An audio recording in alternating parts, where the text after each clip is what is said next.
देखिए, smoking and alcohol किसी के हेल्थ के लिए डेफिनेटली इट्स नॉट गुड। और अगर हम महिला या पुरुष की बात करते हैं तो दोनों के शरीर को नुकसान ज़रूर पहुंचाती है। और दोनों में स्पर्म हो या एग हो, अगर हम आईवीएफ पॉइंट ऑफ व्यू से सिर्फ बात करें तो डेफिनेटली दोनों पे असर करती है, दोनों की क्वालिटी को इफेक्ट करता है, नंबर को इफेक्ट करता है। पेन किलर्स पर से आपकी फर्टिलिटी को ज़रूर इफेक्ट नहीं करती है ना। अगर ऐसा है कि किसी महिला को बहुत ज़्यादा दर्द होता है तो उसके कई कारण हो सकते हैं, जिसके लिए उसे एक डॉक्टर के पास जाके जांच ज़रूर करानी चाहिए, है ना। बट पर से अगर आप पेन किलर्स ले रहे हैं तो पेन किलर्स इनफर्टिलिटी नहीं लैंड अप करती है। तो आईवीएफ में हम क्या करते हैं, हम इसमें स्पर्म और एग को बाहर निकाल के एक पेट्री डिश में फ्यूज कराते हैं और फिर महिला के शरीर में कुछ दिनों के बाद उसे ट्रांसफर कर देते हैं। So this is in vitro fertilisation. नमस्कार दर्शकों, मैं दिया शर्मा, स्वागत है आपका एचपीएन न्यूज में। और आज हमारे साथ मौजूद है डॉक्टर श्रेया। सबसे पहले तो मैम मैं आपका धन्यवाद करना चाहूंगी कि आपने अपना कीमती समय हमें दिया। मैं चाहूंगी कि आप हमारे दर्शकों को अपने बारे में बताएं। मेरा नाम है doctor Shreya Raj. I am the director and owner हूँ रिजर्वर्ड eye and IVF hospital. So I am an IVF specialist. So ma'am आपको कितना टाइम हो गया अभी तक इस फील्ड में? अप्रॉक्सीमेटली मुझे 15 साल हो गए। सो मैम जैसे आजकल हम देखते हैं कि काफी सारे लोग हैं जो जिन्हें पता है कि आईवीएफ क्या है, बट काफी सारे ऐसी भी जनरेशन है जिन्हें नहीं पता कि आईवीएफ क्या है। तो बेसिकली आईवीएफ है क्या? आईवीएफ का बेसिकली मतलब होता है इन वाइट्रो फर्टिलाइजेशन। इसको हम बहुत लेमैन टर्म्स में बोलते हैं टेस्ट ट्यूब बेबी। इसमें हम बेसिकली क्या करते हैं, अगर व्हेन यू गेट, आप जब नॉर्मली प्रेग्नेंट होते हैं उसमें होता क्या है कि एग और स्पर्म जो होता है वो फ्यूज करता है एक महिला की ट्यूब में और उसके बाद वो जाके उसके यूट्रस में इम्प्लांट होता है। तो आईवीएफ में हम क्या कर रहे हैं, हम इसमें स्पर्म और एग को बाहर निकाल के एक पेट्री डिश में फ्यूज कराते हैं और फिर महिला के शरीर में कुछ दिनों के बाद उसे ट्रांसफर कर देते हैं। So this is in vitro fertilisation. So ma'am IVF काम कैसे करता है, बेसिकली क्या रहता है इसका प्रोसेस पूरा? इसका प्रोसेस बस ये रहता है कि पहले हम करते किन के लिए, हम करते उन लोगों के लिए हैं जो कंसीव नहीं कर पा रहे हैं। तो इसमें हम बेसिकली कर क्या रहे हैं कि हम कुछ इंजेक्शंस और कुछ मेडिसिन देके महिला के शरीर में पहले अंडे बनवाते हैं। उसके बाद जब वो तैयार हो जाते हैं तो उसके शरीर से उन अंडों को हम बाहर निकाल लेते हैं। उसी दिन फिर पुरुष के स्पर्म्स को ली जाती है और उन्हें हम पेट्री डिश में फ्यूज करा के बेबीज बना के उन्हें फ्रीज करके रखते हैं। और फिर महिला को हम 1 महीने का यूजुअली ब्रेक देते हैं। ब्रेक देने के बाद वापस से हम उसकी योनि को तैयार करते हैं कि वो इम्प्लांटेशन के लिए जब रेडी हो, फिर उन बच्चों को हम उसमें ट्रांसफर करते हैं। सो दिस इज एक सिंपल टर्म्स में है, ये होता है पूरा आईवीएफ का प्रक्रिया। सो मैम जैसे हम देखते हैं कितनी बार ऐसा होता है कि लोगों के माइंड में ये है एक मिथ कि आईवीएफ जो है वो 100% सक्सेसफुल ही रहता है। तो ये रियलिटी है? नहीं, ये रियलिटी नहीं है। हमारे साइंस में कोई भी 100% सक्सेसफुल चीज़ें नहीं होती हैं। हाँ डेफिनेटली, क्योंकि अभी तक जो हमारी एडवांसमेंट्स हुई हैं, जो टेक्नोलॉजी हमारी बेहतर हुई है पहले से, तो उससे चांसेस ऑफ कंसेप्शन जो है, प्रेग्नेंट होने के जो चांसेस है वो पहले से बहुत ज़्यादा बेहतर हो चुके हैं। जैसे हम कह सकते हैं कि 50 से 60% चांसेस होते हैं कि महिला कंसीव करेगी ही करेगी आईवीएफ के थ्रू। बट हाँ, 100% सक्सेसफुल नहीं रहता। तो कितना परसेंट रेट होता है मैम सक्सेसफुल का? देखिए, ये हमेशा डिपेंड करता है पेशेंट टू पेशेंट पर। हर पेशेंट की अलग प्रॉब्लम्स होती हैं, अलग हमें चैलेंजेस फेस करने पड़ते हैं। तो ये जो सक्सेस रेट है ये पेशेंट के हिसाब से अलग होता है, लेकिन ऑन एन एवरेज अगर मैं आपको बताऊं तो 60% चांसेस होते हैं to get a successful pregnancy. Ma'am जैसे आईवीएफ को लेके काफी सारे मिथ हैं जो हमारी नॉर्मल जनरेशन पे। सबसे पहला जो मिथ है वो ये है कि हम आईवीएफ के थ्रू जेंडर पता कर सकते हैं कि लड़की है या लड़का है। तो ये रियलिटी है या मिथ है? अगर मैं कहूँ तो हमारे कंट्री में, हमारे देश में ये अलाउड नहीं है, ये इलीगल है। हम अपने कंट्री में ये बिल्कुल भी नहीं कर सकते। आप बाहर के देशों में जाएं तो ये अलाउड है, बट हमारे कंट्री में it's illegal. So gender selection हमारे देश में नहीं हो सकता। और मैम जैसे एक मिथ और है जो हमारी नॉर्मल इंडियन फैमिलीज में हम सुनते आए हैं कि आईवीएफ वही लोग करवाते हैं या उन्हीं लोगों को जरूरत पड़ती है जिसमें लेडी को कोई प्रॉब्लम होती है। तो ये रियलिटी है, ऐसा ही होता है कि मतलब लेडी को अगर किस तरीके की प्रॉब्लम है इससे रिलेटेड, इनफर्टिलिटी से रिलेटेड, तो उन्हीं को ही आईवीएफ कराना पड़ता है? ऐसा बिल्कुल नहीं है। ये एक बहुत बड़ा टैबू है हमारे समाज का, बिकॉज जो प्रेगनेंसी होती है वो महिला की भी कंट्रीब्यूशन से होती है और पुरुष की कंट्रीब्यूशन से भी होती है। तो कई ऐसे केसेस होते हैं जहाँ पे जो खामी होती है वो पुरुषों में होती है। तो ये देखा गया है, आप अगर दिल्ली जैसे शहर की बात करें तो लोग वहाँ पे थोड़े ओपन हैं, वो ओपनली बात करते हैं। लेकिन अगर जैसे यूपी या और भी पिछड़े जगहों की हम बात करें तो अभी भी लोग ये मानने को तैयार नहीं होते हैं कि इनफर्टिलिटी जो है वो पुरुषों की वजह से भी हो सकती है। जहाँ पे अगर स्पर्म काउंट कम है, अगर उन्हें इरेक्शन में प्रॉब्लम हो रही है, सो देख बहुत सारी ऐसी प्रॉब्लम्स हैं जो पुरुष में भी हो सकती हैं। तो हमें इन चीज़ों के बारे में ओपनली डिस्कस करना चाहिए।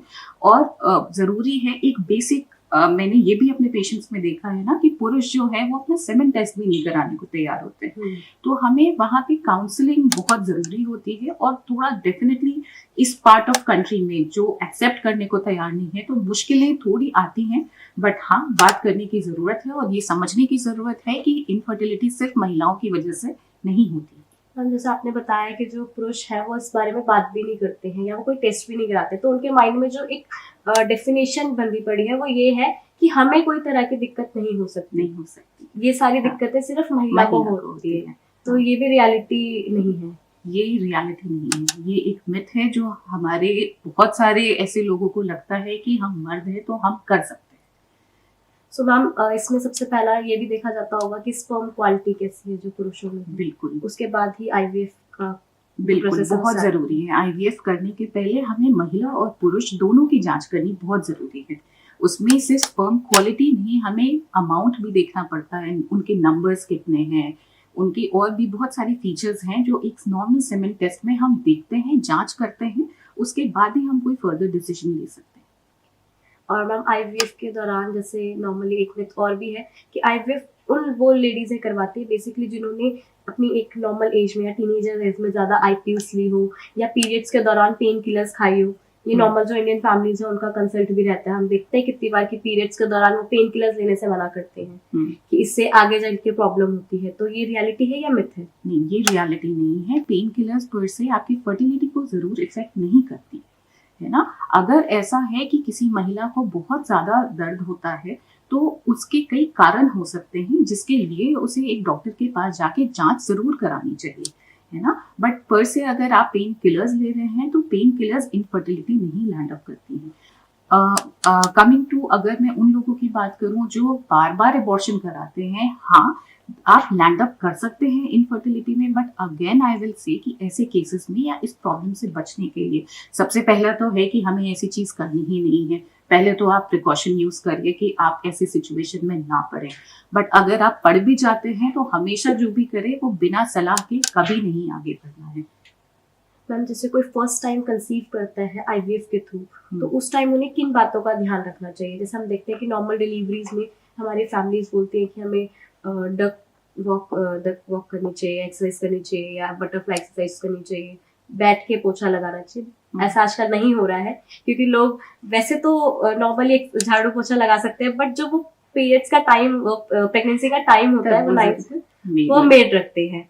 तो ये इसमें क्या ध्यान रखना चाहिए? देखिए, सबसे ज़रूरी बात है ये समझने की कि एक आईवीएफ प्रेगनेंसी और एक नॉर्मल प्रेगनेंसी बिल्कुल समान होती है, उसमें कोई फ़र्क नहीं होता है ना। दूसरी बात ये है कि हाँ, जब आप आईवीएफ का ट्रीटमेंट ले रहे हैं उस दौरान ज़रूर कहा जाता है कि स्ट्रेस मैनेज करिए, पॉजिटिव एटीट्यूड रखिए, रेगुलर एक्सरसाइज करनी होती है और अपने डाइट का खास ख्याल रखना होता है।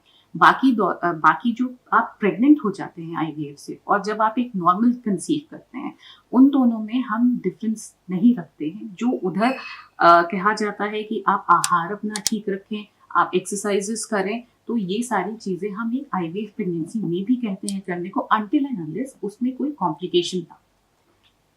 मैम जैसे हम देखते हैं कि आजकल जो नॉर्मल प्रेगनेंसी है उसमें लोग जो है ज़्यादातर सी सेक्शन की तरफ जा रहे हैं। एक तो पहला मेन जो पॉइंट है वो लोगों का ये है कि पेन नहीं होगा, तो नॉर्मल डिलीवरी से अच्छा है कि हम सी सेक्शन करा लें। तो आईवीएफ के टाइम पे भी ऐसा कुछ रहता है? ये पहले मैं बताना चाहूँगी कि अगर आप सी सेक्शन कराते हैं तो आप डिलीवरी के दौरान पेन से ज़रूर बच जाएंगे, लेकिन डिलीवरी के बाद जो ऑपरेशन का पेन होता है वो होगा आपको, पहली चीज़। दूसरी चीज़, अगर हम सिज़ेरियन और नॉर्मल डिलीवरी की बात करें तो हाँ, नॉर्मल डिलीवरी में अभी हमारे पास डेफ़िनेटली पेनलेस डिलीवरी के भी ऑप्शंस हैं, है ना? कि इतना एडवांस हो गई हैं चीज़ें कि आप नॉर्मल के साथ पेनलेस डिलीवरी के लिए भी ऑप्ट कर सकते हो। तीसरी बात, अगर हम ये करें कि आप आईवीएफ और नॉर्मल प्रेगनेंसी में कंपेयर करो, तो ऐसा कभी नहीं कहा जाता कि अगर आप आईवीएफ से कंसीव करते हो तो आप सिज़ेरियन कराएँ। ऐसा बिल्कुल भी नहीं होता। ये ओनली डिपेंड करता है कि पेशेंट की कंडीशन कैसी है, उसमें कोई कॉम्प्लिकेशंस है या नहीं है। तो आईवीएफ अगर आप कंसीव करते हैं, आप डेफिनिटली नॉर्मल डिलीवरी करा सकते हैं। ऐसा कोई इंडिकेशन नहीं है कि आपने आईवीएफ कराया है तो आपको सिज़ेरियन ही कराना है। सो एज़ मैंने बोला कि आईवीएफ प्रेगनेंसी और जो नॉर्मल प्रेगनेंसी है वो बिल्कुल समान होती है।